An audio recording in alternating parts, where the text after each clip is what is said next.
ولقد خلقنا الإنسان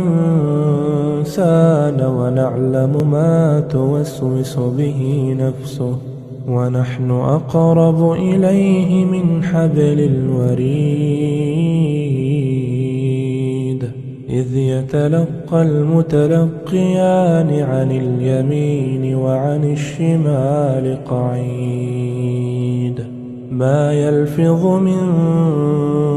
قول إلا لديه رقيب عتيد وجاءت